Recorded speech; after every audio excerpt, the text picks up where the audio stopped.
Welcome to this webcast on confidence and being yourself confidently. My name is Liz Villani, and I've spent the last almost 20 years helping people as an expert to be themselves at work and do that confidently. In this recorded webcast, we're going to really explore how important it is to be confident in yourself so that you can be and bring the best of yourself at work. We're going to look at some insights around how you use different strategies to create confidence for yourself and have a look at how those are really benefiting you. I want to share a few simple approaches and thoughts that you can use in your day-to-day world to be yourself at work, to be your best confidently. So let's start by reflecting on how confident you feel like you are at work now. Just reflect, give yourself a score out of 10, just generally, when you are at work, how confident are you? Often that score will go up when we know what we're talking about, when we're in situations, if you like, that are comfortable to us. Perhaps think about giving yourself a score when you're in a situation that you don't know the information on, or perhaps you're with people that you don't know very well or at a very senior level compared to you. And ask yourself, how confident am I in those scenarios? Interestingly, with the IGD self-awareness webinars, one of the things that we looked at was a poll. We looked at, with the IGD, we asked people on the webinar, how many of you experience imposter syndrome? What is imposter syndrome? It's when you feel like you're not quite valid in that job role or that situation. Incredibly, 93% of people through these learning channels said and shared that they actually reported, they shared that they felt imposter syndrome at certain times within their working world. The Be Yourself at Work Global Survey for 2020 also revealed some really interesting insights into our confidence at work. Only 50% of people said that they had self-talk that was actually positive. So if you think about that inner voice that's in your head most of the time, only 50% of people say that that voice is positive. And then of those people who have that self-talk, even then, 75% of people say it can be very critical at times. We can really be our own worst enemy when it comes to confidence.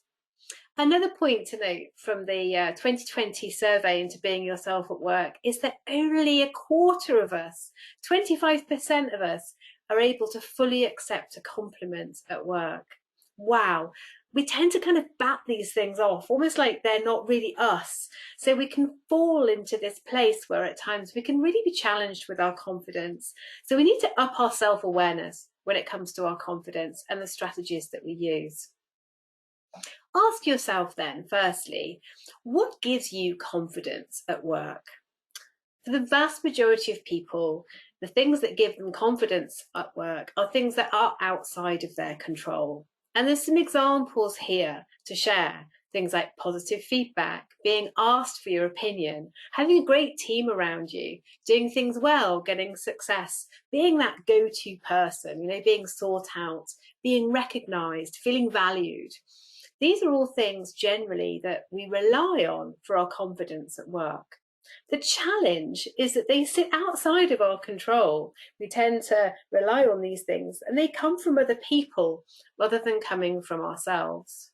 Things like knowledge and success, we can of course have, a role within, but actually sometimes your success is someone else's kind of not quite a success. Sometimes if you rely on your own knowledge for your confidence, you might be asked a question or be in a scenario where you don't know the answer, and then our confidence can really wobble. What I'm going to do is imagine that you were a ball, a bit bright, shiny ball in a pinball machine. We all know what a pinball machine is. Picture one, okay? Imagine that bright, shiny pinball in that machine, and that's your confidence at the beginning of your day, okay, or your shift or your work pattern. What happens is with the pinball machine, we pull back that lever and we let go, and our ball goes, doesn't it? All around that pinball machine experience. It gets knocked, it changes direction, it can move pretty fast at times and then kind of recapture itself before it gets knocked into a different scenario. If that was you and your confidence, when it came to the end of your day or your shift at work, what might that old shiny ball look like? It might look a bit knocked, it might look a bit bruised. And sometimes that's what it can feel like at the end of our day. And the challenge then is that we tend to rely on things going well to feel confident at work. We tend to rely on not having those knocks and challenges, but being that go-to person and people recognizing and valuing us and what we do. And those things are out of our control. This is rampant. It's an external confidence strategy, and we all tend to have it. And it's flawed because it's out of our control. And so we can feel less resilient. So what we need to do is move away from externals for our confidence and start to really build more resilience and move into an internal confidence strategy. In the Be Yourself at Work survey, 83% of people this year shared that they use recognition as their strategy to boost confidence. We do tend to rely, unfortunately, on people's positive recognition of us and our work to feel good. Interestingly, in the survey, 100% of people shared they use autonomy and control. I'll save that for another webcast. So ask yourself, are your confidence strategies internal or external? What I really encourage you to do is to look to yourself. Look at the statement on this screen. I look to myself to feel confident rather than relying on externals and recognition. So 2 of my 5 tips for today's webcast are on screen. Number 1, create an inner positive dialogue to remind yourself of how good you are. Okay? Start to create an internal dialogue more with yourself. Second tip, don't rely on externals like positive feedback or being valued or being sought out, etc. for your confidence. Work consciously to rely more on yourself. My third tip is all about building that relationship with yourself. Look at the statement on screen. I don't distract myself from myself. My inner self is my best friend and I enjoy spending time with me. If you had a colleague or friend or family member, someone that you knew well, who you talked to and they shared that they were a bit wobbly on their confidence, that they don't quite feel they're able to do something, what would your natural response be? The vast majority of us, we'd be building them up, wouldn't we? We'd be sharing how great they are. We'd be helping and coaching them to really identify some steps to help them to build their confidence, but we'd be ultimately being positively reassuring of that individual. The challenge, though, is that when that scenario is turned on ourselves, we tend to actually not build ourselves up. We tend to beat ourselves up. So my third tip to boost your confidence, to really be your best confidently with self-awareness, is to learn to be your own best friend.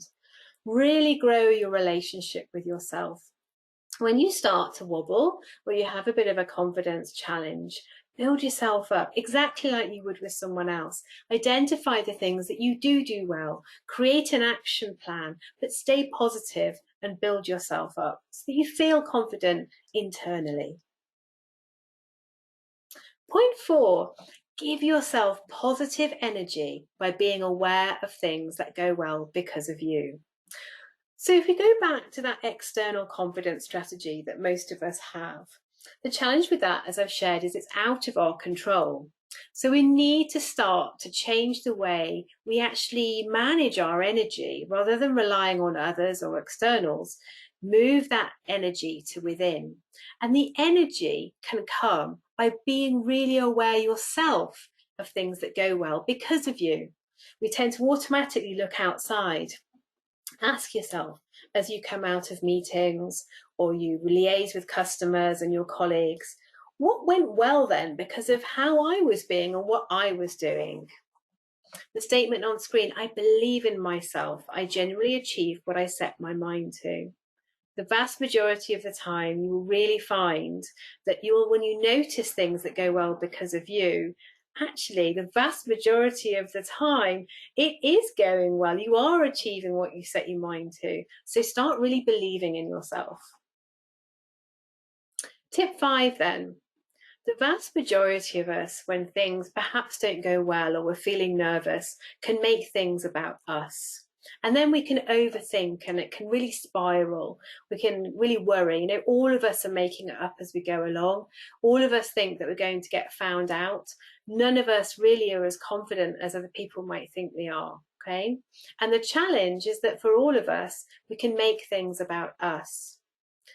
I'd encourage you with my fifth tip, before you make things about you in that moment, just pause and ask yourself what else might be happening. Maybe there are other people who are having a work mask or wobbly moment, and actually they're portraying an image of sternness or questioning or control or challenge. And it's actually not about you, it's about something that's going on for them. Explore what's happening. Just take a moment to pause and reflect on whether actually this challenge is about you or actually whether it's about something else.